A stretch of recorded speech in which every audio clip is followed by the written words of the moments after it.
अस्सलाम वालेकुम व्यूवर्स। आज मैं आपके लिए जो रेसिपी लेके आई हूँ वो है सोहन हलवे की रेसिपी। इसे मुल्तानी सोहन हलवा भी बोलते हैं और सोहन हलवा भी बोलते हैं। ये एक बहुत पुरानी रेसिपी है, यानी कि पाकिस्तान बनने से भी पहले की रेसिपी है। और ज़ाहिरी बात है, पाकिस्तान बनने से पहले की रेसिपी है तो ये मीनारे पाकिस्तान बनने से भी पहले की रेसिपी है। इसे हमारे दादा परदादा, उनके भी दादा परदादा ने ट्राई किया हुआ है। आप भी इसे ज़रूर ट्राई कीजिएगा। ये बहुत ईजीली बनती है और बहुत अच्छी बनती है। इसके इंग्रेडिएंट्स चाहे कम है और इजी रेसिपी है, लेकिन ये काफ़ी टाइम कंज्यूमिंग है।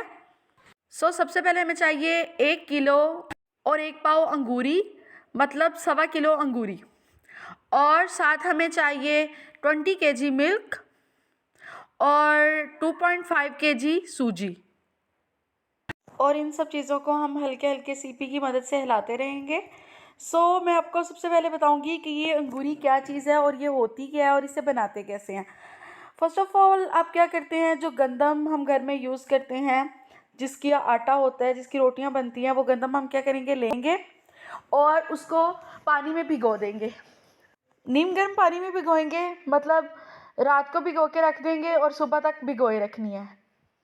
उसके बाद हम उस गंदम को निकाल लेंगे एक कपड़े में और उस कपड़े को पोटली की शक्ल दे के किसी जगह पे दबा देंगे, जहाँ पे मतलब टेम्परेचर जो है वो ज़्यादा ठंडा भी ना हो, ज़्यादा गर्म भी ना हो। जैसे कि बिस्तरों वाली जो सेफ़ होती है वो बेस्ट है वहाँ पे दबाने के लिए। फिर ये जो गंदम है इसकी छोटी छोटी जड़ें निकल आती हैं, और ये जब निकल आएँ 2 दिन के बाद आपने इसको क्या करना है, धूप में ड्राई कर लेना है। जब ये ड्राई हो जाएगी फिर आपने इसको ग्राइंड करवा लेना है चक्की से, या घर पे आप ग्राइंडर में से ग्राइंड कर सकते हैं। सूजी की तरह ग्राइंड हो जाए जब सूजी और फिर अंगूरी मिक्स कर लेनी है आपने। फिर एक मोटे पैंदे वाली कढ़ाई लेनी है, क्योंकि अगर कढ़ाई का पैंदा बारीक होगा तो सोन हलवा जो होता है उसका कलर भी ख़राब हो जाता है और वो इतना अच्छा भी नहीं बनता। तो आपने कढ़ाई और सीपी लेनी है और उसमें ये सारा सामान डाल देना है। इसके अंदर दूध डाल देना है सूजी के और अंगूरी के अंदर, और इसको हल्का हल्का हिलाते रहना है मुसलसल। और पहले तो ये बहुत मुश्किल होता था काम, लेकिन अब अल्लाह ताला का शुक्र है काफ़ी ज़्यादा फैसिलिटीज़ आ गई हैं। पुराने वक्तों में ये होता था, एक दिन पहले सोन हलवे की तैयारी स्टार्ट हो जाती थी। आदमी आता था, मिट्टी का ईंटों का चूल्हा बनाता था, देन ये सारा प्रोसेस स्टार्ट होता था। तो काफ़ी एक्साइटमेंट के साथ इसे बनाया जाता था।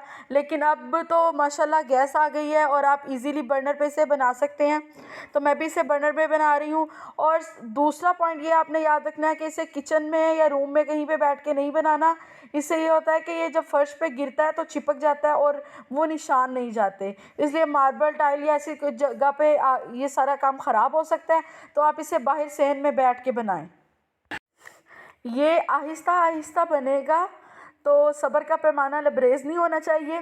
और ये एक बंदे के बस का काम बिल्कुल भी नहीं है कि एक बंदा अकेला बनाता रहे। उसका शोल्डर जो है वो डिसलोकेट हो सकता है मुसलसल चमचा हिलाने से, मतलब सीपी हिलाने से। तो इसके लिए आप ऐसा करें, 3-4 लोग तकरीबन थोड़ी थोड़ी देर के बाद हिलाते रहें।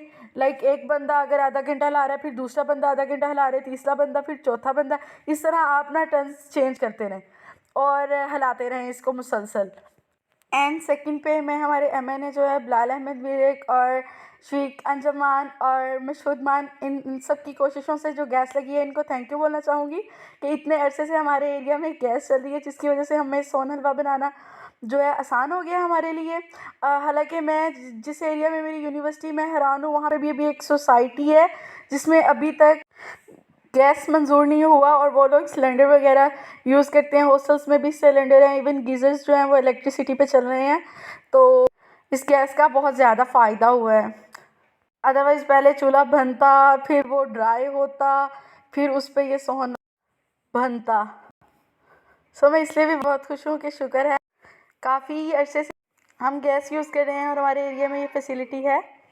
क्योंकि जोहर टाउन की भी कुछ सोसाइटीज़ ऐसी हैं जहाँ पे गैस अभी तक अप्रूव नहीं हुई।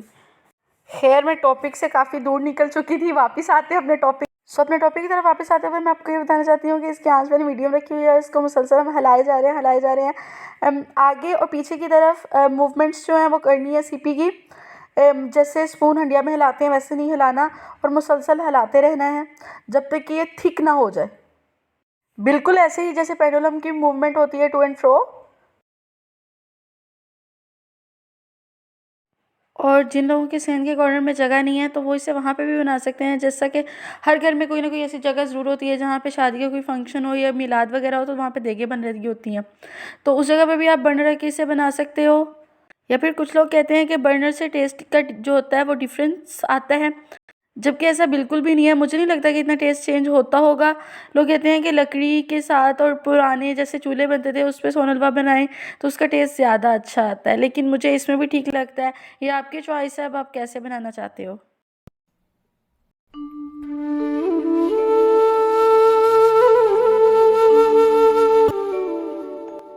कढ़ाई के किनारे साथ साथ साफ़ करना बहुत ज़रूरी है, अदरवाइज़ एंड पे यहाँ पे बहुत ज़्यादा सोन हलवा जम चुका होगा और उसका टेस्ट भी ख़राब होगा और वो बाकी टेस्ट को भी ख़राब करेगा। तो अच्छा है आप साथ साथ कढ़ाई के जो कॉर्नर्स हैं वो साफ़ करते रहें। स्टार्ट में मुझे ये बहुत अजीब लगता था जब मेरी नानो बनाया करती थी, वो बार बार कॉर्नर साफ़ करती थी और मैं इरीटेट होती थी। मैं कहती थी यार ये कितना मुश्किल काम है, लेकिन अब मुझे इसकी इम्पोर्टेंस का एहसास हुआ है और अब मैं मोस्टली ये सब खुद कर रही होती हूँ।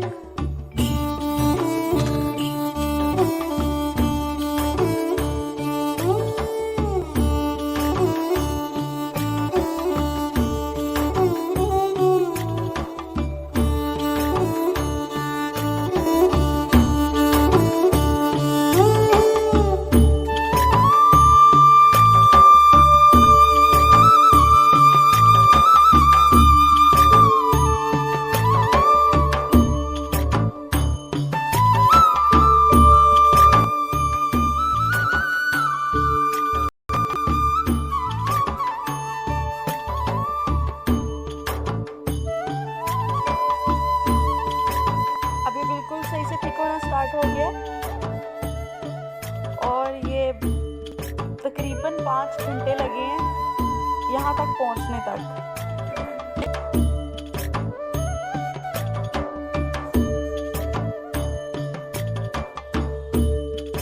ये 7 घंटे में तकरीबन रेडी हो जाता है, 7.5 घंटे भी लग सकते हैं। और आप ऐसा करें कि आप जो इसकी वो स्टार्ट पे जो है वो फुल भी रख सकते हैं, सेंटर में जब आके इसे मीडियम रख सकते हैं और एंड पे मसला होता है तब आग आपको इसकी दरमियानी से भी थोड़ी कम रखनी पड़ती है, मतलब स्लो रखनी पड़ती है, अदरवाइज़ ये जल सकता है।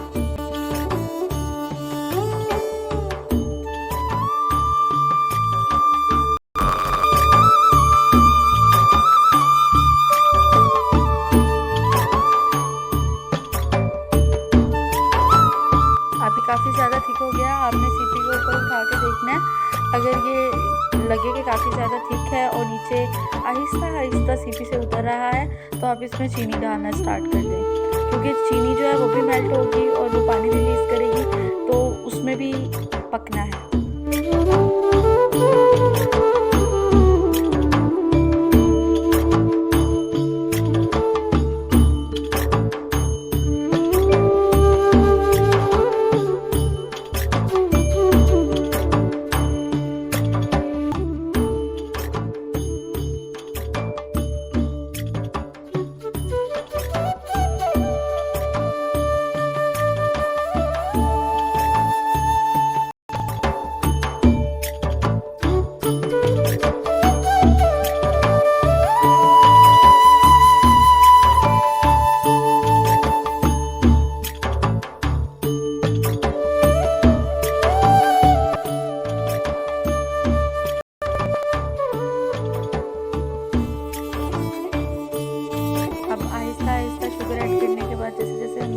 इसका कलर चेंज होता जा रहा है।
स्मेल आएगी। अब जब इसका कलर चेंज हो गया तो हम इसमें ऐड करेंगे आधा किलो डालडा घी या फिर देसी घी। लोग देसी घी इस्तेमाल करते हैं और गांव में देसी घी ही यूज़ होता है। मेरे घर वाले भी देसी घी यूज़ करते हैं, लेकिन मैंने डालडा भी डलवाया क्योंकि मुझे देसी घी की स्मेल बहुत अजीब लगती है और वो मैं खाऊँ तो अजीब सा ख़राब होता है, अजीब सी स्मेल आती है। तो इसलिए मैंने जो है वो डालडा यूज़ किया उसकी जगह पे। आप देसी घी भी यूज़ कर सकते हैं।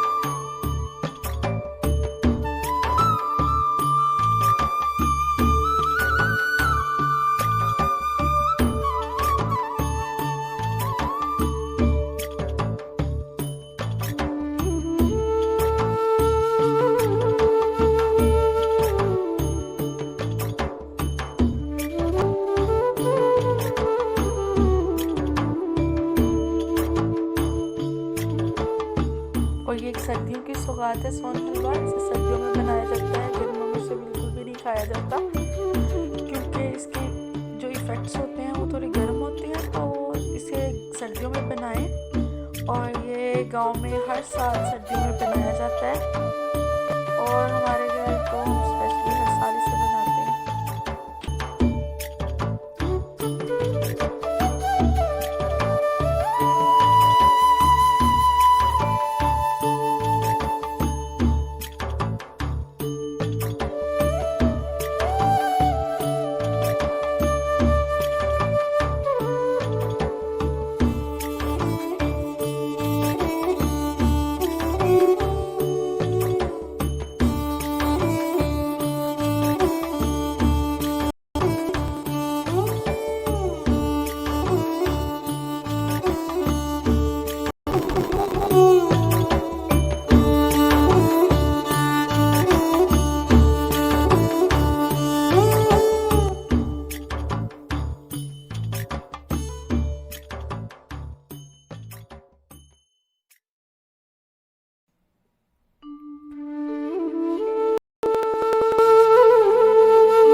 ले जी, मज़ेदार किस्म का सोन हलवा रेडी हो गया। अब इसे क्या किया जाएगा, टिफ़िन प्लेट या फिर परात में हम इसे फैला लेंगे अच्छे तरीके से और जब ये ठंडा हो जाएगा इसको कट कर लिया जाएगा नाइफ की मदद से। तो अब इसे हम परातों में डाल रहे हैं। उसके बाद इसका ठंडा होने का वेट किया जाएगा, रात को इसे रख लिया जाता है। तो मैं इसे अब परातों में डाल के डाइनिंग टेबल पर रख दूँगी और किसी चीज़ से कवर कर दूँगी जब इसका टेम्परेचर नॉर्मल हो जाएगा, ताकि ऊपर पसीना ना आए। और फिर मैं इसको सुबह नाइफ की मदद से कट कर लूँगी और मैं आपको दिखा दूँगी। और सबसे इम्पोर्टेंट और मेन पॉइंट, आपने पराठों को ऑयल की हेल्प से ग्रीस कर लेना है, अदरवाइज ये चिपक जाएगा और कट करने के बाद सही से इसके पीसेस नहीं बनेंगे। तो सबसे पहले परात को ऑयल से ग्रीस करें, देन इसको परात में डालें और फिर किसी भी फ्लैट पैंदे वाले बर्तन से या बाउल से ऊपर से प्रेस करके गोल गोल राउंड शेप में घुमा के ऊपर से सही से शेप दे लें और सेट कर लें। ये थी जी सोन हलवे की रेसिपी, जो कि बहुत फेमस है और ये बहुत ही टेस्टी और अच्छा बनता है। आप चाहें तो आप इसके ऊपर नट्स जो हैं वो भी सेपरेट कर सकते हैं, आलमंड्स, पीनट्स या फिर जो अखरोट होते हैं वो, यानी कि वॉलनट्स, तो आप वो भी यूज़ कर सकते हैं। लेकिन जिन लोगों को पीनट से एलर्जी है वो ना यूज़ करें। ये थी आज की हमारी सोन हलवे की रेसिपी। अगर आपको अच्छी लगे तो वीडियो को लाइक ज़रूर कीजिएगा और कमेंट्स में बताइएगा। अगर कुछ समझ ना आए तो कमेंट्स में आप पूछ भी सकते हैं। थैंक यू, अल्लाह हाफिज़। ये जी हो गया है रेडी और मैंने इसे अब कट कर लिया है।